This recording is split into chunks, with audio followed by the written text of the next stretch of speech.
আসসালামু আলাইকুম, আমি হাবিবুর রহমান। শুরু করছি জেড টেলিভিশনের নিয়মিত সংবাদ। শ্যামপুর মহাবিদ্যালয় বার্ষিক ক্রীড়া প্রতিযোগিতা ও পুরস্কার বিতরণী 2026 অবসরপ্রাপ্ত শিক্ষকদের বিদায়ী ও কৃতি শিক্ষার্থীদের সংবর্ধনা আজ অনুষ্ঠিত হয়। অনুষ্ঠানটি সভাপতিত্ব করেন শ্যামপুর মহাবিদ্যালয় গভর্নিং বোর্ডের সভাপতি ও সাবেক ভারপ্রাপ্ত অধ্যক্ষ আইনুজ্জামান মণ্ডল। অনুষ্ঠানে প্রধান অতিথি হিসেবে উপস্থিত ছিলেন মাধ্যমিক ও উচ্চশিক্ষা রংপুর অঞ্চলের পরিচালক প্রফেসর মোহাম্মদ আমির আলী। প্রধান অতিথির বক্তব্যে তিনি বলেন, শিক্ষার্থীদের প্রতি তাকিয়ে আছে মা বাবা, দেশ ও জাতি। কখন আমাদের সন্তানেরা গুণগত সুশিক্ষা গ্রহণ করে দেশ ও জাতির মুখ উজ্জ্বল করবে, এটাই আমাদের কাম্য। এ সময় বিশেষ অতিথি হিসেবে উপস্থিত ছিলেন রংপুর মহানগর বিএনপির সদস্য সচিব অ্যাডভোকেট মাহফুজুন নবী ডন, মাধ্যমিক ও উচ্চশিক্ষা রংপুর অঞ্চলের উপপরিচালক মোহাম্মদ আনোয়ার পারভেজ। এ সময় বক্তারা বলেন, আমার বাবা, আমার মা, আমার দেশ, আমার জাতি, বিশ্ব আমার দিকে তাকিয়ে আছে। আমার সন্তানকে কখন আদর্শ মানুষ হিসেবে প্রতিষ্ঠিত হয়ে সমাজে মুখ উজ্জ্বল করবে, তাহলে বিশ্ব যখন তাকিয়ে আছে, আমার মা যখন তাকিয়ে আছে, তাহলে আমাকে প্রতিজ্ঞা করতে হবে আমি যেন আদর্শ মানুষ হিসেবে প্রতিষ্ঠিত হতে পারি। আমি যেটি বোঝাতে চাচ্ছি সেটা হচ্ছে, আমি শিক্ষার্থী, আমাকে পড়তে হবে, আমাকে শিক্ষা অর্জন করতে হবে, শিক্ষার সাথে সংশ্লিষ্ট হতে হবে, আমাকে জ্ঞান অর্জন করতে হবে।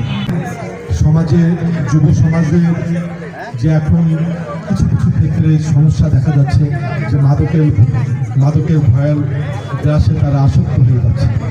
তো তোমরা তোমাদের লেখাপড়ার পাশাপাশি তোমরা তোমাদের শরীরকে সুস্থ রাখার জন্য তোমরা এই খেলাধুলাতে নিয়মিত তোমরা মাঠে আসবে বলে আমি বিশ্বাস করি।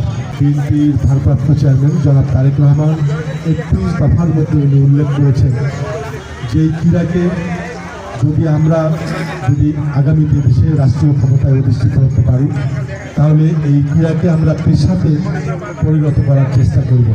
অর্থাৎ আমাদের যদি কোনো শিক্ষার্থী খেলার প্রতি বিশেষ মনোযোগী হয়ে সে যদি খেলতে চায়, তাহলে পরবর্তীতে সে যেন এই খেলাটাকে পেশা হিসাবে নিয়ে দেশ বিদেশে যেন দাঁড়াতে পারে, বা দেশ বিদেশে তারা সেই অবস্থান থেকে যেন দাঁড়াতে পারে, সেই জন্য রাষ্ট্র থেকে সেই খেলোয়াড়কে পৃষ্ঠপোষকতা করা হবে। এই বিষয়টি কিন্তু আমাদের বিএনপির ভারপ্রাপ্ত চেয়ারম্যান চিন্তা করছেন।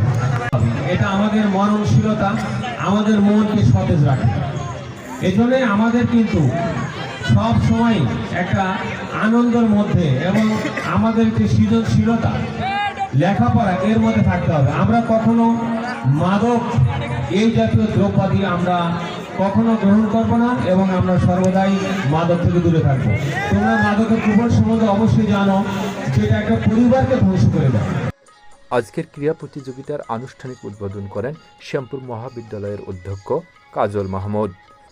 বিদায়ী শিক্ষকদের মধ্য থেকে বক্তব্য রাখেন সাবেক ভারপ্রাপ্ত অধ্যক্ষ আব্দুল সালাম।